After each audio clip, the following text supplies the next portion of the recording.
अस्सलाम वालेकुम dear students. उम्मीद है आप सब खैरियत से होंगे और बेहतरीन तरीके से अपनी पढ़ाई कर रहे होंगे।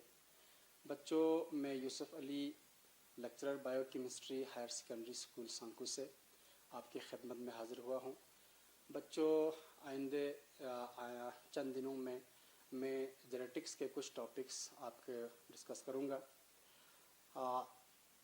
इससे पहले आप मेंडेलियन जेनेटिक्स आपने पढ़ लिया होगा, मेंडेलियन इनहेरिटेंस।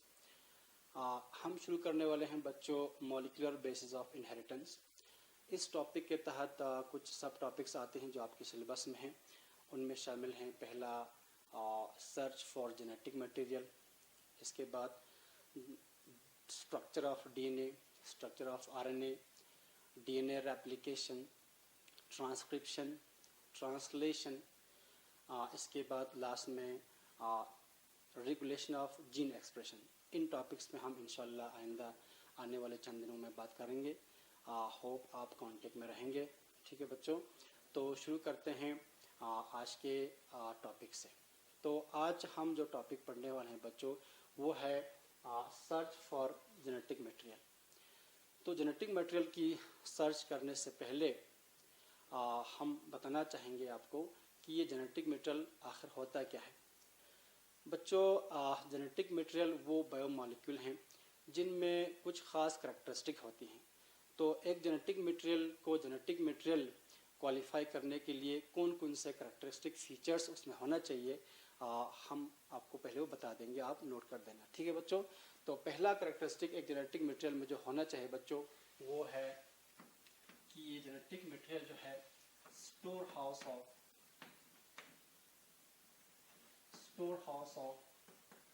इंफॉर्मेशन। इस जेनेटिक मटेरियल में इंफॉर्मेशन स्टोर होनी चाहिए। अब कौन सी इंफॉर्मेशन के बारे में हम बात कर रहे हैं? वो इंफॉर्मेशन जो ज़रूरत पड़ता है सेल की स्ट्रक्चर और सेल की फंक्शन को रेगुलेट करने के लिए, वो सारे इंफॉर्मेशन एक जेनेटिक मटेरियल में होना चाहिए और उस इंफॉर्मेशन को हम जेनेटिक इंफॉर्मेशन कहते हैं। ये जेनेटिक इंफॉर्मेशन न सिर्फ उस मॉलिक्यूल में स्टोर हो बल्कि ये इंफॉर्मेशन बाद में एक्सप्रेस भी होनी चाहिए, ताकि एक्सप्रेस होकर ये इंफॉर्मेशन आगे जाके प्रोटीन की सूरत में कुछ फंक्शन काम करे या फंक्शन करे। तो this information must be expressed so that the structure and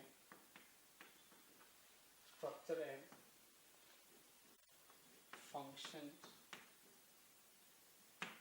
of cell is regulated या controlled।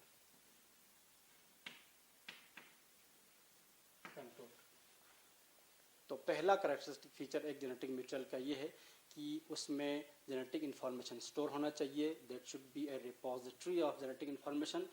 That genetic information must then be expressed in the form of protein so that the protein functions in a cell and regulate the structure and activities of a cell and the body। Next जो characteristic feature एक genetic material में होना चाहिए और वो है बच्चों कि ये जेनेटिक मटेरियल रेप्लिकेट होना चाहिए। It should be replicable. It must be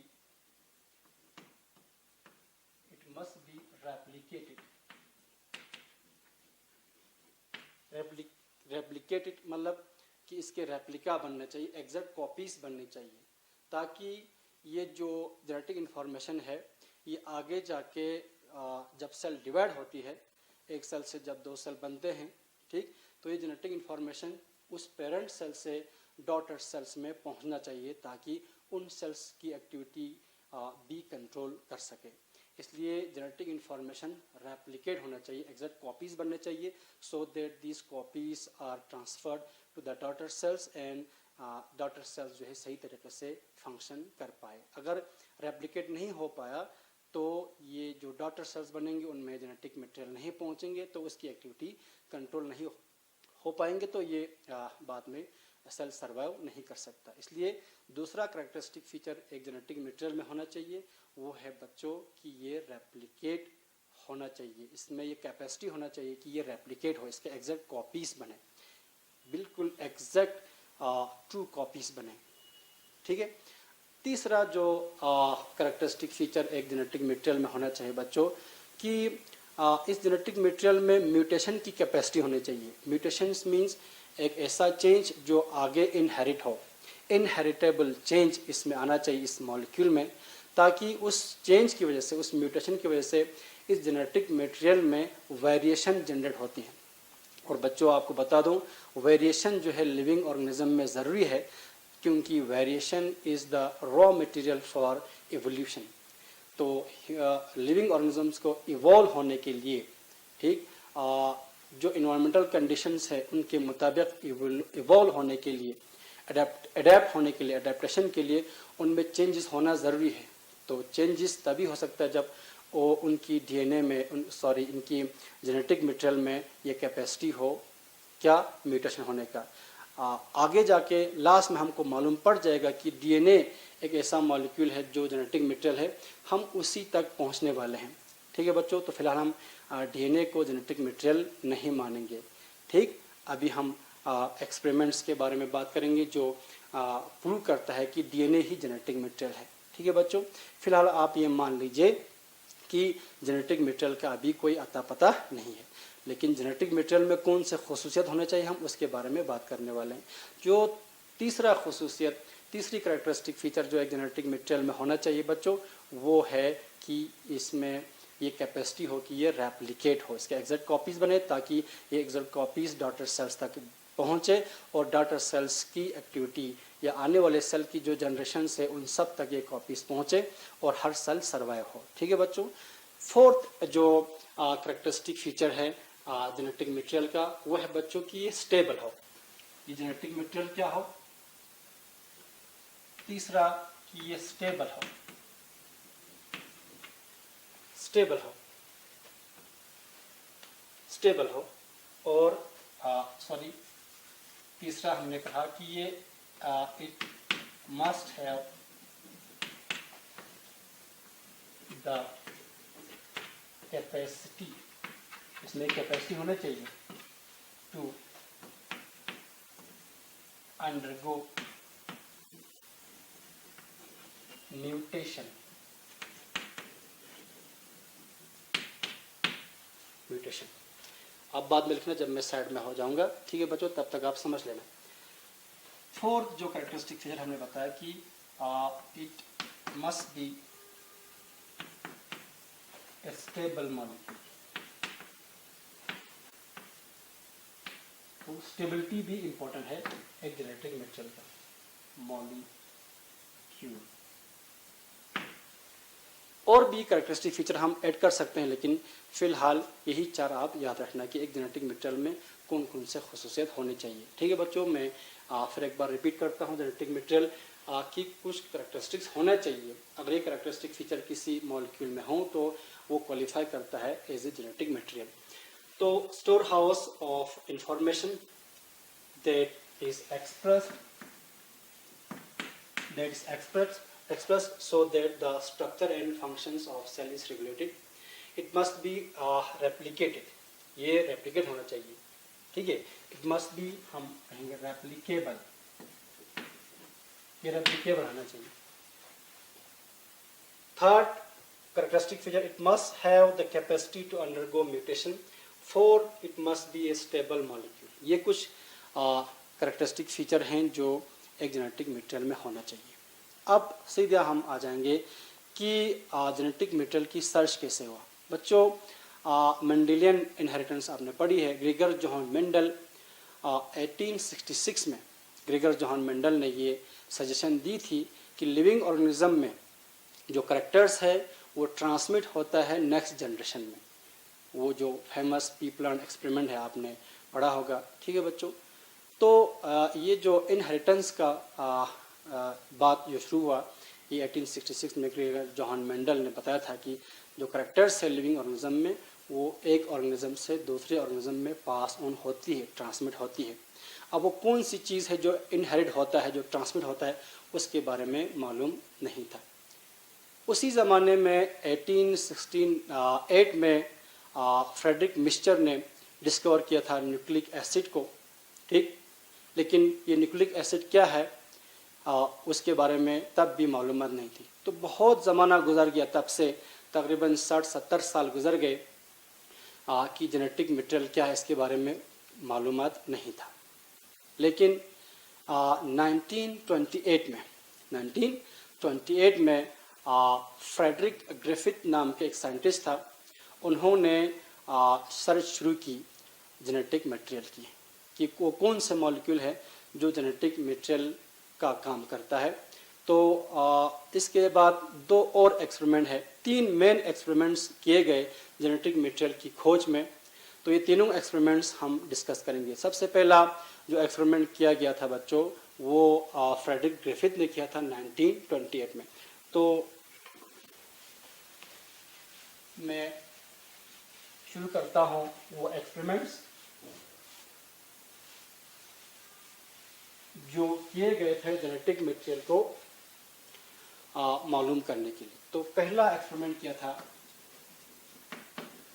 experiment number 1। जो मेन एक्सपेरिमेंट्स थे उन्हीं को हम डिस्कस करने वाले हैं। फ्रेडरिक ग्रिफिथ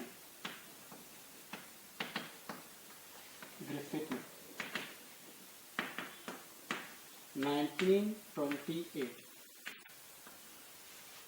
फ्रेडरिक ग्रिफिथ ने 1928 में एक एक्सपेरिमेंट शुरू किया था। अब इस एक्सपेरिमेंट में प्रोसेस क्या है उसको डिस्कस करने से पहले ये बता दूं बच्चों कि इस एक्सपेरिमेंट में यूज़ क्या किया था। तो इसमें एक बैक्टीरिया यूज़ हुआ था बच्चों, जिसको कहते हैं स्ट्रेप्टोकोकस निमोनी। एक बैक्टीरिया था स्ट्रेप्टोकोकस निमोनी। ये ग्राम पॉजिटिव बैक्टीरिया है स्ट्रेप्टोकोकस निमोनी। ये एक पॉजिटिव एजेंट भी है निमोनिया का, इससे निमोनिया होता है और जिस ऑर्गेनिज्म को इन्फेक्शन होती है तो बाद में वो मर भी सकता है।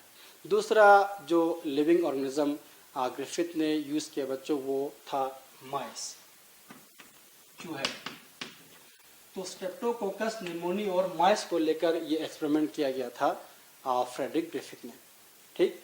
तो इससे पहले कि ये एक्सपेरिमेंट की प्रोसीजर मैं आपको बता दूं, ज़रूरी है कि ये स्ट्रेप्टोकोकस निमोनी के बारे में थोड़ा सा और जानकारी आपको मिले, ताकि बाद में आने वाली जो प्रोसीजर आपको सही तरीके से समझ आ जाए, ठीक है बच्चों। तो स्ट्रेप्टोकोकस निमोनी के 2 स्ट्रेन्स होते हैं। इस स्ट्रेप्टोकोकस निमोनी के 2 स्ट्रेन्स हैं, 2 स्ट्रेन्स। मॉलिक्यूलर बायोलॉजी में बच्चों माइक्रोबायोलॉजी में स्ट्रेन्स एक जेनेटिक वेरिएंट होती है, एक सब टाइप होती है। तो 2 टाइप्स आप मान लीजिए स्ट्रेप्टोकोकस निमोनी के होते हैं तो बहुत सारे सब टाइप्स हैं। इनमें 2 मेन टाइप है, रफ स्ट्रेन, जिसको शॉर्ट में हम आर से डिनोट करते हैं, आर से रफ। दूसरा है स्मूथ या शाइनी स्ट्रेन, जिसको हम डिनोट करते हैं, दिखाते हैं एस से। एक स्ट्रेन को रफ स्ट्रेन कहलाता है, दूसरे स्ट्रेन को स्मूथ स्ट्रेन कहलाता है। तो इन 2 स्ट्रेन्स में फ़र्क क्या है? इन 2 स्ट्रेन में फ़र्क ये है बच्चों कि जो रफ स्ट्रेन है, इसके सेल वॉल के बाहर सरफेस पर, इसके सरफेस पर जो है पॉलीसेकेराइड की एक लेयर होता है, वो इसमें नहीं होता। लेकिन स्मूथ में, जो स्मूथ स्ट्रेन है, उसके सरफेस पर, सेल वॉल के बाहर आउटर सरफेस पर एक स्मूथ लेयर होती है म्यूकोपॉलीसेकेराइड की, स्मूथ लेयर ऑफ म्यूकोपॉलीसेकेराइड या म्यूकस लाइक पॉलीसेकेराइड। म्यूकस होती है, इसको कहते हैं पॉलीसेकेराइड। एक कार्बोहाइड्रेट होती है पॉलीसेकेराइड, म्यूकोपॉलीसेकेराइड।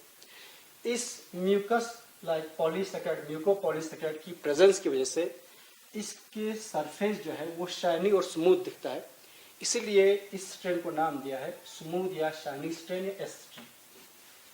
दूसरे स्ट्रेन में ये जो म्यूकोपॉलीसेकेराइड है वो नहीं होता, वो एब्सेंट होता है।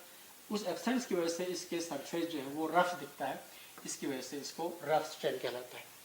तो जो आर स्ट्रेन है इसमें पॉलीसेकेराइड नहीं है, और जो एस स्ट्रेन है उसके सरफेस पर म्यूकोपॉलीसेकेराइड है। अब इस म्यूकोपॉलीसेकेराइड की होने न होने से क्या फर्क पड़ता है बच्चों, ये बड़ा इंपॉर्टेंट पॉइंट है यहाँ पर।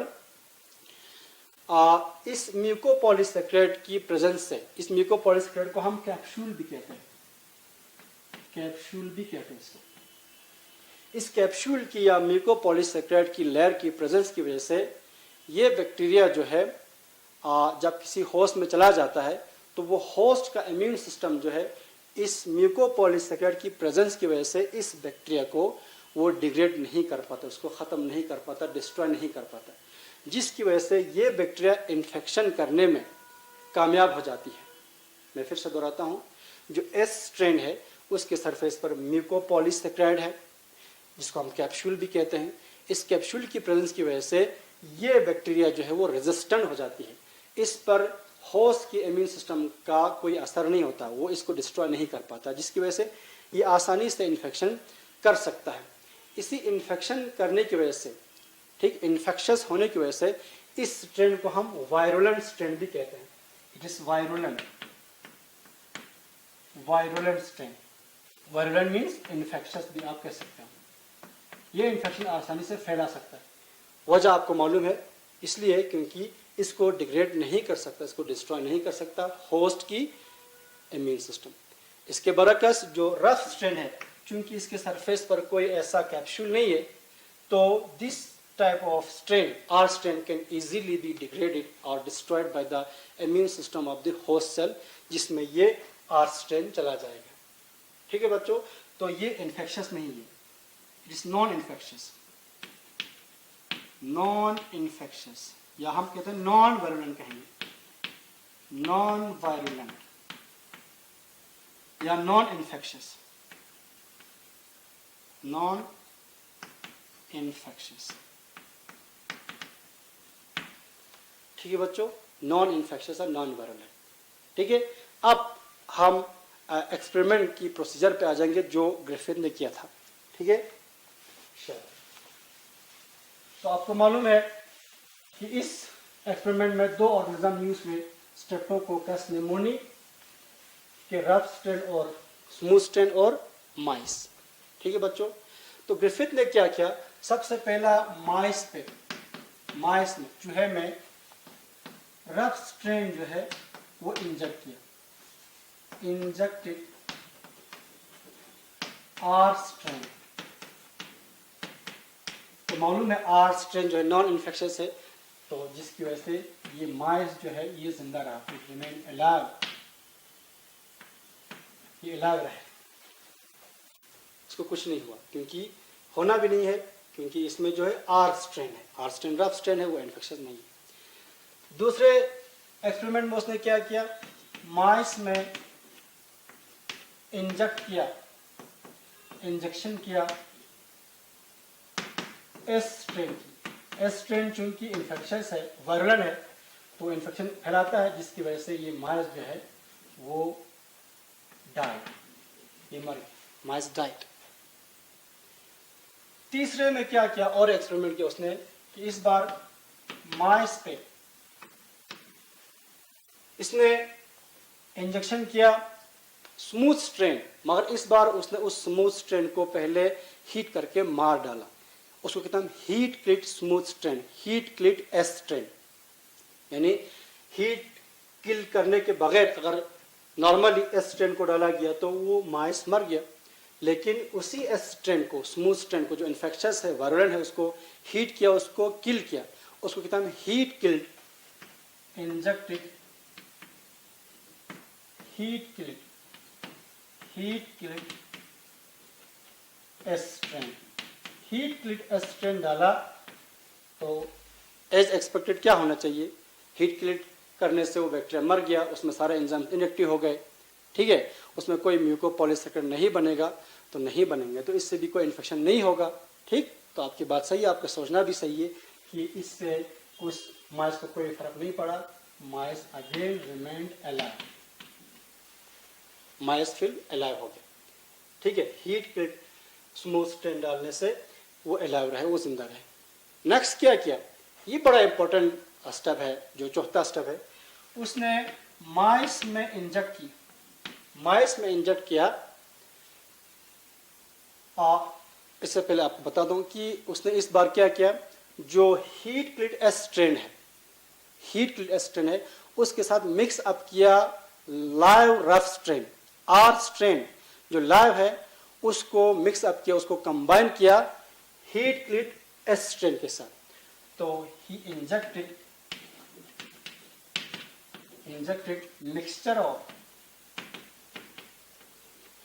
mixture of live R and heat click, मैं H के लिखता हूं, heat click स्ट्रेन,